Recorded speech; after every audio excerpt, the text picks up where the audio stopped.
सरस्वतीं च तां नौमि वागधिष्ठात्मदेवतां देवत्वं प्रतिपद्यन्ते यदनुग्रहतो जनाः। आज हम विद्वत पद्धति के अगले श्लोकों तक जाएंगे। हमने देख लिया कितने रस भरे ये श्लोक हैं, भक्तों को मानना ही चाहिए। अब आज जो हम ये श्लोक लेने जा रहे हैं, इसमें ये बतलाया है, ये नीति शतक है ना, तो नीति में केवल विद्वान, केवल ऐसा नहीं होता। विद्या प्राप्त करना ये भी नीति है, लेकिन दुनिया में हमको रहना है तो हमारी संगति किसके साथ है, हमारे मित्र मंडली किस तरह की है, इस पर भी हमारा जीवन बहुत कुछ निर्भर होता है। तो इसलिए अभी जो श्लोक है उसमें ये बतलाया गया है सत्संगति का महिमा। अच्छी संगति कैसी हो, क्या बतलाया? जाड्यं धियो हरति सिंचति वाचि सत्यं मानोन्नतिं दिशति पापमपाकरोति चेतः प्रसादयति दिक्षु तनोति कीर्तिं सत्संगतिः कथय किं न करोति पुंसाम्। कथय सत्संगति पुंसां किं न करोति। प्रश्न किया है, ये प्रश्न वैसे ही है, रेटोरिक क्वेश्चन। किम न करोती यानी क्या नहीं करती, यानी वही सब कुछ करके दिखाती है। ये कौन सब कुछ करके दिखाती है? सत्संगति। अब सत्संगति यानी क्या? देखिए, हम बोलेंगे कि मैं बहुत अच्छा हूँ, मेरा हाथ से कोई बुरी बात नहीं हुई, लेकिन यदि ऐसा है तो भी यदि आप बुरे लोगों में उन्हीं के साथ यदि घिरे रहते हो, लोगों के मन में क्या आएगा सोचिए। मान लीजिए आप किसी मद्यालय में गए, वहां आप दूध पी रहे हैं, ठीक, सादा पानी पी रहे हैं, लेकिन आप वहां बैठ के पी रहे हैं, लोग आपको यही समझेंगे कि वहां जाके आपने मद्यपान किया, जबकि किया नहीं है। संगति जो होती है ना, उसके कारण ये नीति है। नीति यानी एथिक्स।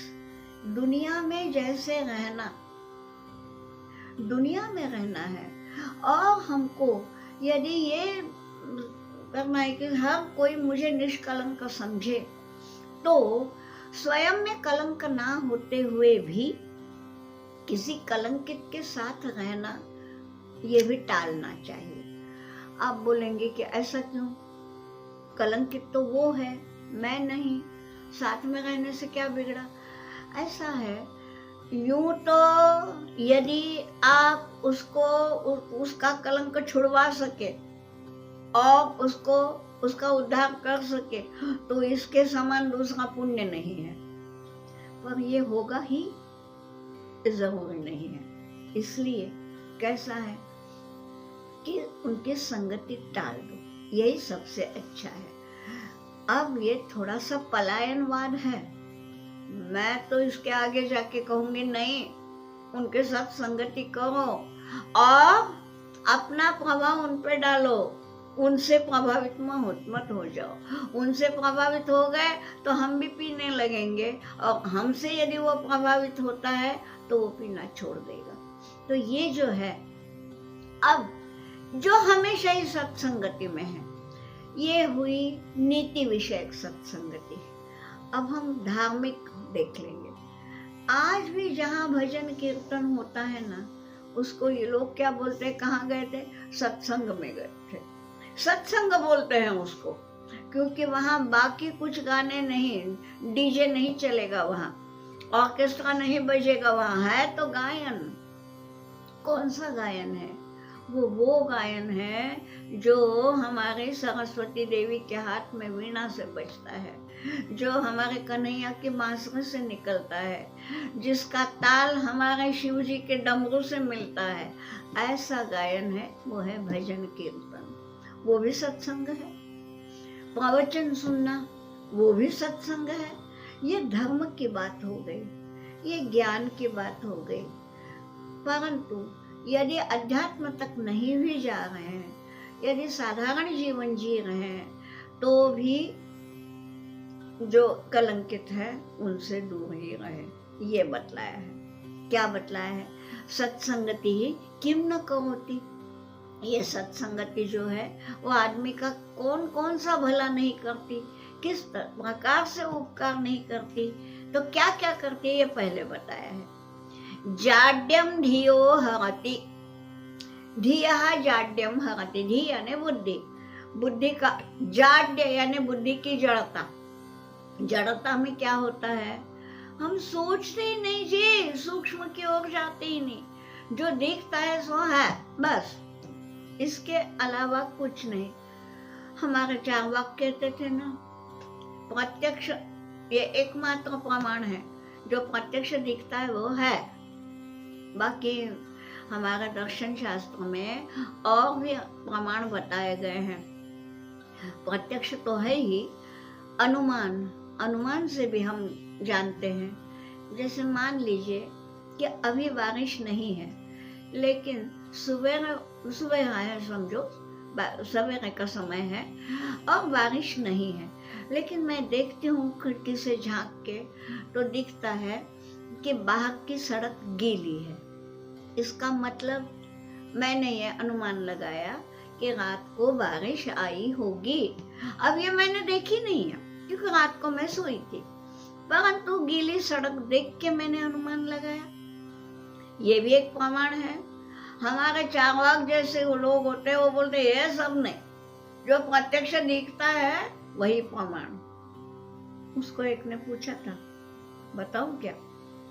उनको ये पूछा कि मान लीजिए आप 6 महीने के लिए कहीं गांव गए, यहाँ आपकी पत्नी है, वो आपको देखती नहीं। और ये तब की बात है जब ये तुम्हारे वीडियो वगैरह नहीं था, यानी फोन भी नहीं था, यानी जो गया तो या तो पत्र लिखे और वो मिले, क्योंकि पोस्ट ऑफिस भी नहीं था, पत्र भेजे जाते थे आदमियों के हाथ से, मगर वो कब पहुंचे? प्रमाण क्या? तुम्हारी पत्नी को दिखते नहीं, ठीक, तो वो स्वयं को विधवा क्यों न मान ले? तो ये हो गया। नहीं, बोले वो स्वयं को विधवा इसलिए नहीं मानेगी क्योंकि मैंने ही बोल दिया है कि मैं 6 महीने बाद लौटूंगा, तो 6 महीने तक मैं नहीं दिखूंगा, ये उसने मान लिया है। तो बोला फिर शब्द प्रमाण मानो। ये शब्दों पे ही बोली ना, वो जो दिख नहीं रहा, जिसकी आवाज सुनाई नहीं दे रही, जिसका स्पर्श नहीं हो रहा, यानी प्रत्यक्ष प्रमाण क्या है कि जितनी हमारी ज्ञानेंद्रियां हैं उनसे जो पता चलता है वो प्रत्यक्ष, उसके अलावा जो भी है वो नहीं मानते। तो जिस पति को आंखों से नहीं देखते, जिसकी आवाज नहीं सुनते, जिसका स्पर्श नहीं होता, ये सब जो है तो वो नहीं है, ये समझ लो। नहीं है मैंने मर गया मैंने मैं विधवा हो गई, ऐसा क्यों नहीं सोचे? तो बात यह है, शब्द प्रमाण को मानना ही पड़ता है कि वो नहीं, वो मेरे शब्द पे, अरे शब्द तो हो गए, बोल दिए, उस खत्म हो गए। कोई रिकॉर्डर थोड़ी थे, उन दिनों नहीं था रिकॉर्डिंग, तो बोल दिया, हो गया। वो तो कल बोला था, आज थोड़ी है, आज नहीं है मेरा पति, ऐसा क्यों नहीं वो सोचे? बात ये है, ये सब इसलिए बताया कि ये धियो जाड्यम है, ये बुद्धि की जड़ता है, केवल प्रत्यक्ष ही मानना, बाकी कुछ नहीं। ये बुद्धि की जाड्य है। और जाड्यम धियो हरति, ये सत्संगति जो है, अच्छे के संगत में रहो, सज्जन के संगत में रहो, किसी सत्पुरुष के संत के संगत में रहो, तो अब संत के संगति मिलती तो नहीं, तो संत का वाङ्मय पढ़ो। ऐसा माने किसी भी तरह से उस संत के साथ हम रहें। तो क्या बतलाया है? जाड्यम धियो हरति। फिर क्या बतलाया है? सिंचति वाचि सत्यम। वाचि वाणी में सत्यम सिंचति, वाणी में सत्य का सिंचन करती है। यानी पहले कुछ भी बोल देते थे हम, असत्य बोलने में कोई शर्म नहीं आती थी, बल्कि स्वयं का जगह बढ़ा चढ़ा के बोलने के लिए वो झूठ भी बोल देते थे, अरे ऐसा हुआ वैसा हुआ। परंतु जब सत्संगति होती है तो पता चलता है कि असत्य कहना कितनी बुरी बात है। तो इसलिए असत्य से हम दूर हो जाते हैं। ये कब होगा? जब हम अच्छी संगत में रहें। तो इसलिए संगति होनी चाहिए अच्छी। क्या बतलाया आगे? मानोन्नतिम दिशति। मान और उन्नति मिलती है। मान इसलिए मिलता है कि ये जो है ना, देखिए ये इतने बड़े विद्वान हैं और उनके संग रहता है ये, इसका मतलब अभी लोगों को मालूम नहीं है ये विद्वान है या नहीं, लेकिन विद्वान के संग रहता है और विद्वान उसे दुत्कारता नहीं है, इसका मतलब ये भी अच्छा होगा। तो जाने अनजाने में लोगों के मन में मान उत्पन्न होता है, सम्मान देने की भावना। और उन्नति ऐसी होती है कि सज्जन के संगत में रहने से, उसके विचार सुनने से हमारे विचारों में भी परिवर्तन आ जाता है, हमारे मानसिक और वैचारिक उन्नति हो जाती है। फिर पापम अपाकरोति, वही है, पाप कृत्य की ओर मन ही नहीं जाता। चेता प्रसादयति, चित्त को प्रसन्न होता है हमारा, क्योंकि सज्जन की बातें कभी गाली गलौज नहीं होगी। कोई ये तो छोड़ ही दीजिए, गाली गलौज तो दूर नहीं, कोई नकारात्मक बात भी कोई सज्जन नहीं बोलता। यानी संकट भी आ गए तो संकट से भी कैसे निकलना, कुंठित क्यों नहीं होना, कैसे आगे चलना, ये सब कुछ सज्जन बताता है। और इसलिए चेता प्रसादयति, चित्त को प्रसन्न करती है। और दिक्षु तनोति कीर्तिम, दिक्षु 10 दिशाओं में, हम 4 दिशाएं बोलते हैं, पूर्व पश्चिम उत्तर दक्षिण, मैं 10 दिशाएं बोल रही हूँ, क्योंकि ये 4, फिर 4 ऊपर दिशाएं, फिर ऊपर और नीचे, तो 10 दिशाओं में कीर्ति जिसकी फैलती है। क्यों फैलती है? स्वयं मालूम नहीं अभी सज्जन हुआ कि नहीं, लेकिन सज्जन के साथ रहने से भी उन्नति हो जाती है। और फिर धीरे धीरे हम भी सज्जन बन जाते हैं, तब ये हो जाएगा। इसलिए सत्संगति रखें, इसके लिए ये है। और पहले हमारे जमाने में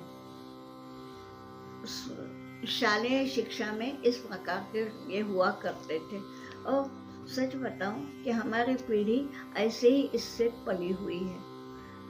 ठीक है, अब जैसे जैसे होता है वैसे, अब आजकल वैसे नहीं बढ़ाया जाता, स्कूलों के कोर्स में उतने नहीं है, लेकिन अभी एक अच्छी पहल हो रही है कि इस प्रकार का वाङ्मय फिर से टेक्स्ट में आ रहा है। तो चलें आगे की देखते हैं।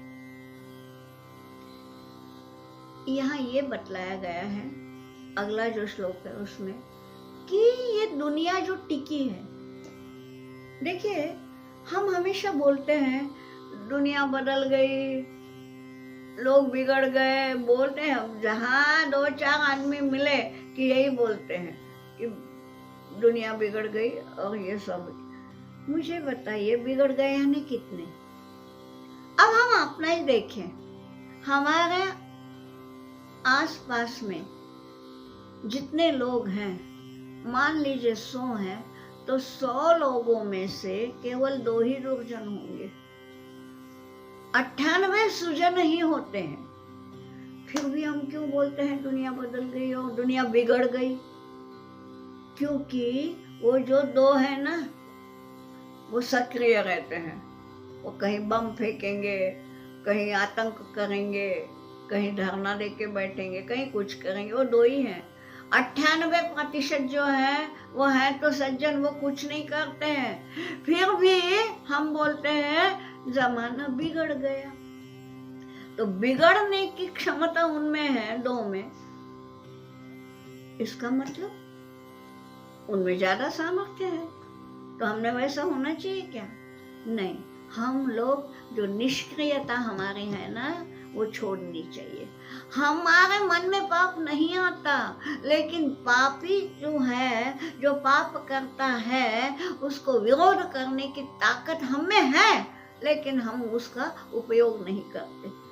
इसलिए हमारे निष्क्रियता के कारण ये लोग ये होते हैं और हम बोलते हैं कि जमाना बिगड़ गया। वस्तुतः बिगाड़ने वाले 2 ही प्रतिशत होते हैं, पर 98% लोगों की अकर्मण्यता जो है, उनकी जो निष्क्रियता है, उसके कारण ये हुआ है। अब यहाँ ये बोला है कि फिर भी दुनिया टिकी है ना, तो कैसे टिकी है, कौन से गुणों पे टिकी है? उन गुणों का यहाँ पे दिया है।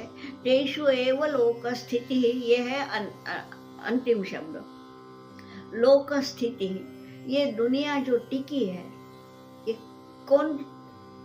किन सद्गुणों के कारण और कौन से लोगों के कारण? देखिए, दाक्षिण्यम स्वजने, दया परजने, शाठ्यम जने दुर्जने, प्रीति साधु जने, स्मयः खल जने, विद्वज्जने चार्जवम्, शौर्यं शत्रुजने, क्षमा गुरुजने, नारी जने धूर्तता, ये चैवं पुरुषाः कलासु कुशलाः, तेष्वेव लोकस्थितिः।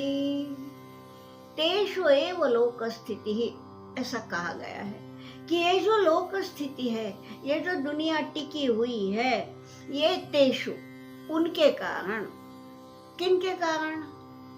जो कैसे बर्ताव करते हैं, उनका जो है लोगों के साथ उनका बर्ताव किस किस के साथ कैसा कैसा होता है, ये बतलाया है। यानी एक ही व्यक्ति में ये सब सोचना चाहिए कि यदि मेरे संपर्क में ये आ गया तो मैं कैसा करूं, ये सब। इसलिए क्या बतलाया, देखिए, दाक्षिण्यम स्वजने, जो स्वजन है, स्वजन का मतलब केवल नाते रिश्ते के लोग, ऐसा नहीं। स्वजन यानी जिनके मन में आपके प्रति प्रेम भाव है, जिनके प्रति आपके मन में प्रेम भाव है। अब यूं तो आप देखेंगे कि 2 चौरों में भी बड़ा प्रेम भाव होता है और 2 पीने वालों में भी बड़ा प्रेम भाव होता है, तो वो उस संदर्भ में तो स्वजन हो गए, है ना। 2 बोलते हैं ना, चोर मौसेरा भाई बोला ही जाता है, तो वो उनके स्वजन हो गए। इस तरह से नहीं है। स्व को जानने वाले, जो हमारे भीतर जो बैठा है ना, जीवात्मा, उसका अंश, वो जो जान लिया है जिसने, वो हुआ स्वजन। और ऐसे स्वजन बहुत कम होते हैं, स्व को जानने वाले।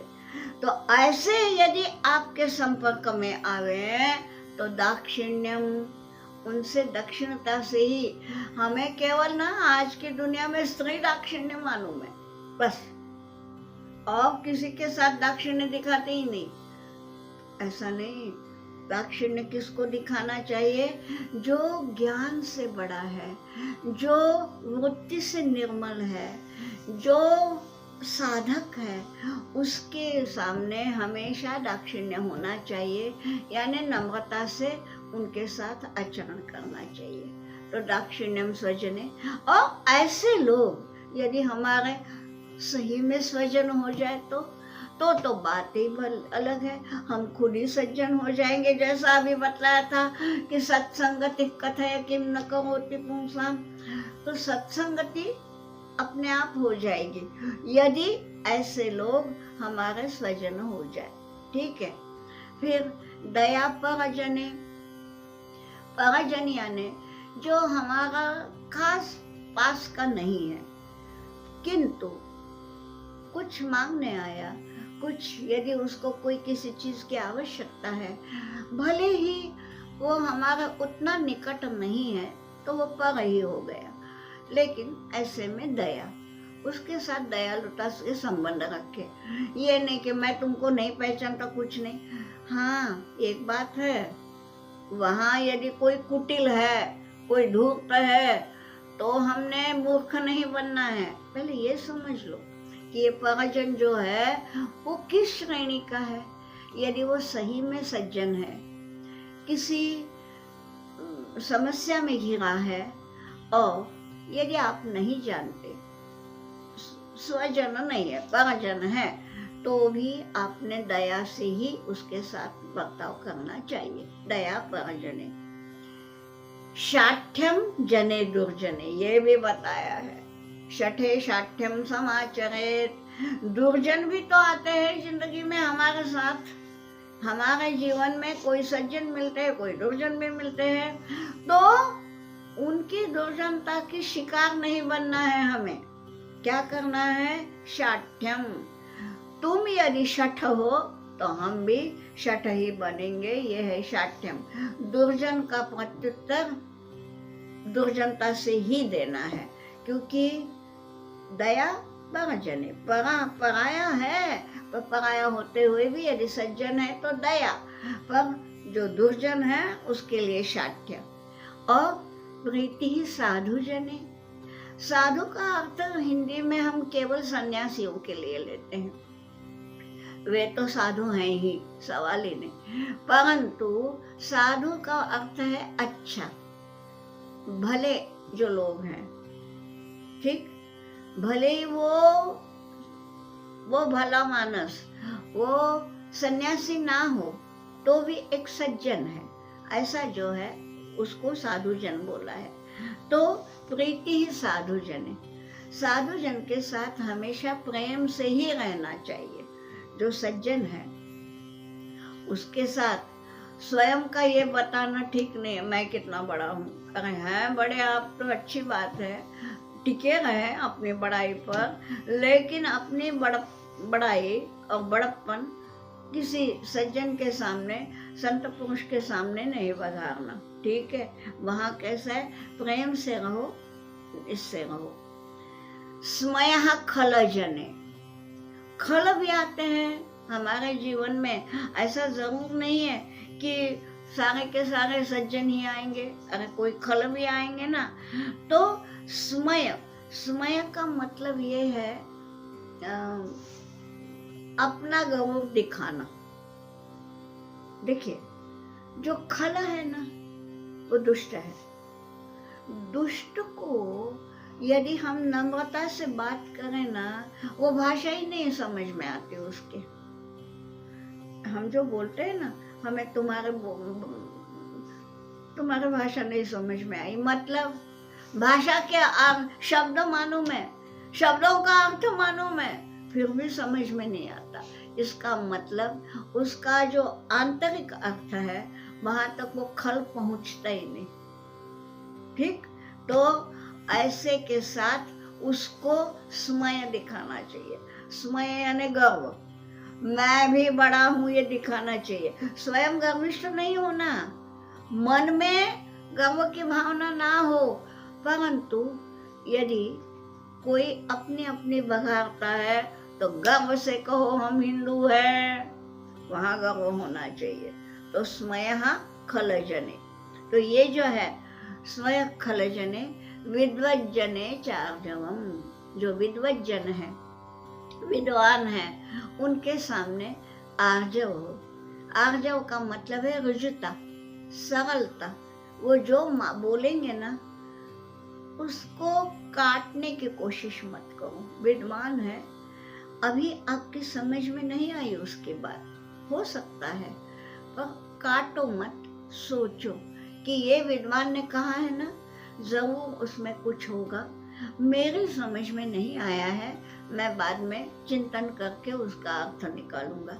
और इतना होते हुए भी नहीं समझ में आता तो उसी विद्वान की शरण लेना कि आपने जो कहा था नहीं समझ में आया, समझाइए। ये जो है ये आर्जव है।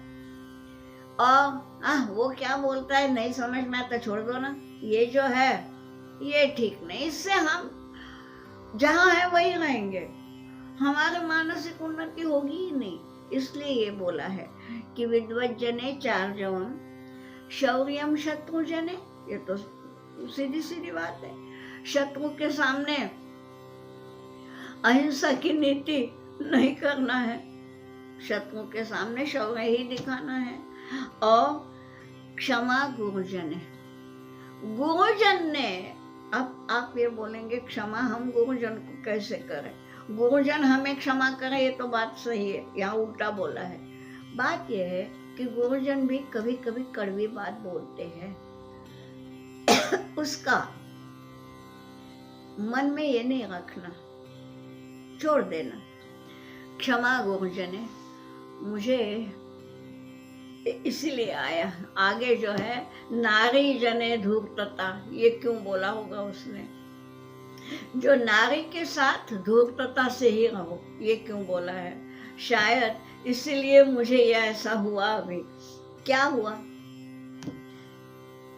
बात यह है भक्तों हरि की जो कथा है ना, उसमें इसका उत्तर मिलता है, यानी इसमें तो नहीं, परंतु वैराग्य शतक में एक वो श्लोक आता है, याम चिंतयामि सततम मयि सा विरक्ता, ये श्लोक उसमें आता है कि मैं जिसका चिंतन करता हूँ, रानी उसकी, ये राजा था ना, तो वो रानी, तो वो बोलता है याम चिंतयामि सततम मयि सा विरक्ता। ये बोला गया है, एक ऐसी जनश्रुति है, कहाँ तक विश्वास रखे मालूम नहीं, परंतु जनश्रुति है कि ये अपनी रानी से बहुत प्यार करता था। तो हुआ ये कि एक साधु ने उनको फल दिया कि ये फल अपने अत्यंत प्रिय व्यक्ति को दो। उसने वो फल अपनी रानी को दिया, क्योंकि वो सबसे प्रिय थी। और क्या हुआ, कुछ दिन बाद वही फल इसको मिला। वो समझ में आ गया, क्योंकि उस फल पे वो साधु ने एक चिन्ह अंकित किया था, तो ये वही फल है और ये इसके पास आया। अब कैसे आया, देखिए, ये रानी को दिया, रानी के मन में और यही बोल के दिया कि मुझे साधु ने ये बोला है भला कि जिसको सबसे ज्यादा चाहते हो उसको दो। ये रानी को बोला, रानी किसी और कोई चाहती थी, तो उसको लगा कि जो सबसे अच्छा लगता है उसको देना, उसने अपने प्रियकर को दे दिया। अब वो प्रियकर जो है, तो रानी उसके साथ रंगरलियां मनाती है तो वो ठीक है, लेकिन वो कोई रानी को नहीं चाहता था, वो चाहता था किसी एक वेश्या को। उसने सबसे अच्छी मुझे कौन लगती है, वो वेश्या, वो उस वेश्या को दिया। और उस वेश्या के मन में यही आता था कि सारे लोग मेरे पास आते हैं, ये राजा भक्तों में नहीं आता, और ये आए तो कितनी अच्छी बात, ये सबसे मेरा भाग्य होगा। मन ही मन वो भक्तों को चाहती थी। तो जब पता चला कि सर्वप्रिय को देना है तो वो यहाँ देने आई। अब ये जो पता चला, याम चिंतयामि सततम, जिसका मैं संतन का मयि सा भी रखता, साप्यन्यम इच्छति जन्म, हाँ, और वो दूसरे को, ये सारे के सारे जो है वो इसी के श्लोक में है वर्तमान के। अब हो सकता है कि ऐसा जिसको कटु अनुभव आए तो वो बोलेगा ही ना, नारी जने धूर्तता, सारी नारियां ऐसी नहीं होती। अभी तो मैं ये कहूंगी कि 99% नारियां अच्छी ही होती हैं, किंतु 1% को कैसे छोड़ दिया जाए, है होती है ना वैसी भी।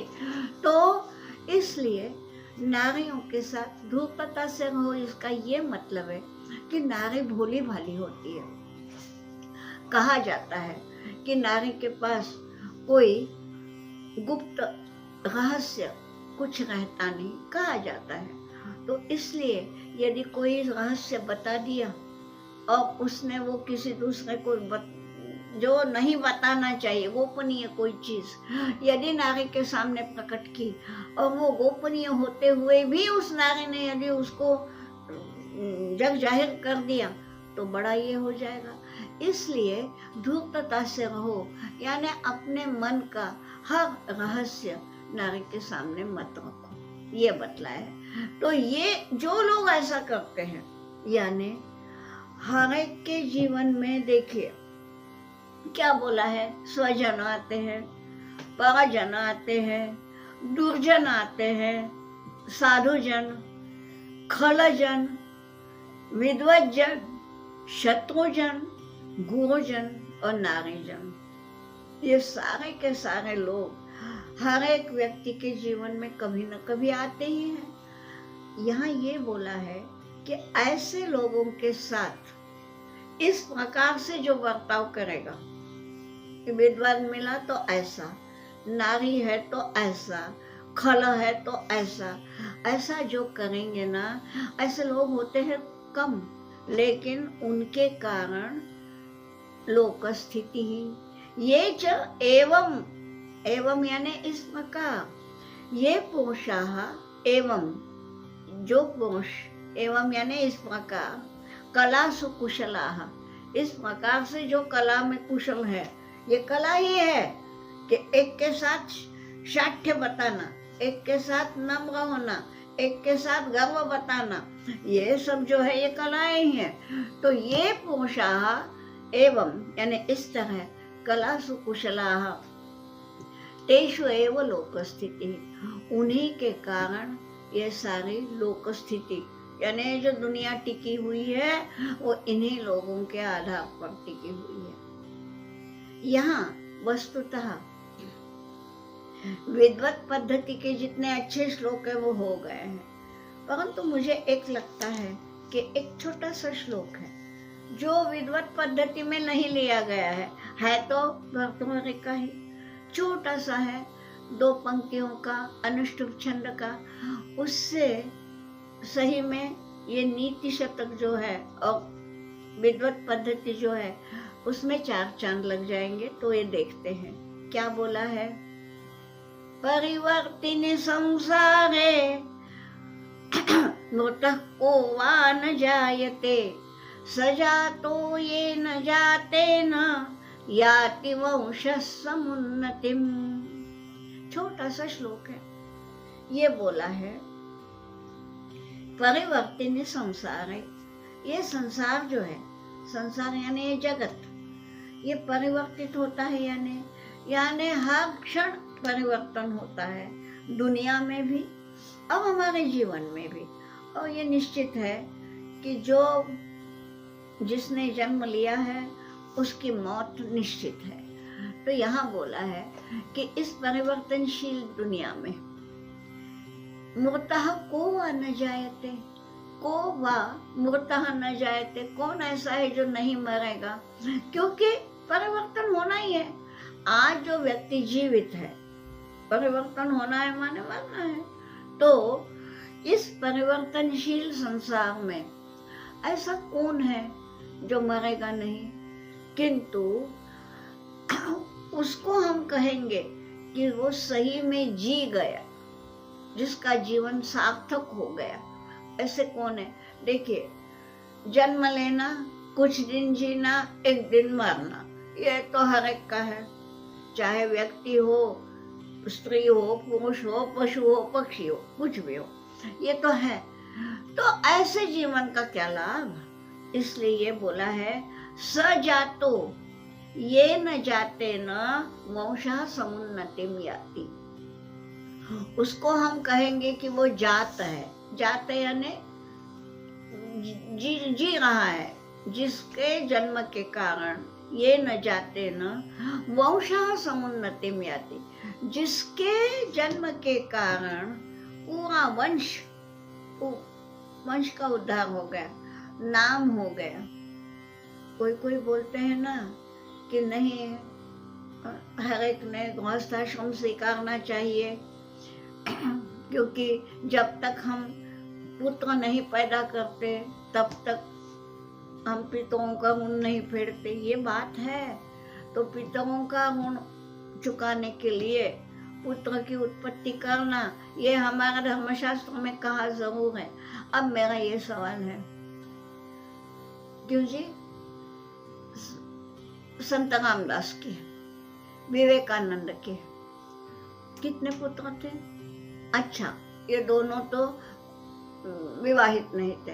अब मैं पूछ रही हूँ, रामकृष्ण परमहंस विवाहित थे, कितने पुत्र थे?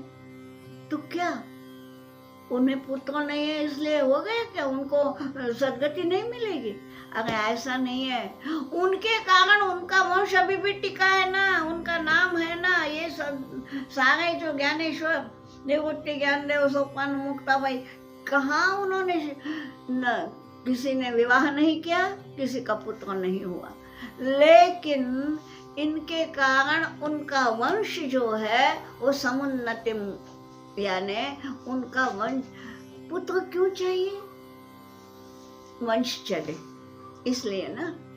अरे तो इनका वंश तो अभी भी चल रहा है, जिन्होंने एक भी पुत्र नहीं उत्पन्न किया। अब बाकी लोग जो है वो पुत्रों के माध्यम से अपना वंश चलाते हैं। यहाँ ये बोला है सजाता, वो एकमात्र ही है जिसके कारण वो यानी वो जी गया, जिसके जीवन का सार्थक हो गया। वो ऐसा एकमात्र ही, अकेला इक्का दुक्का ही कोई होता है जिसके कारण वंशः समुन्नति में आती, जिसके कारण पूरा वंश का उद्धार हो जाता है। ऐसा जो है वही सार्थक है। वरना मृतः को न जायते, वरना इस संसार में ऐसा है कौन जो मरता नहीं? मरना तो सबको है। बस कितना छोटा सा श्लोक है, कितने शब्द हैं गिन के बताती हूँ, 11 शब्द है। 11 शब्दों में कितना बड़ा बता दिया है कि भैया केवल जीना, यानी मौत नहीं आई इसलिए जी रहे हैं, ऐसा कुछ नहीं है। जीवन को सार्थक करना है तो नीति का पालन करें, और ये है नीति शतक का संदेश। आज हम यहीं रुकते हैं।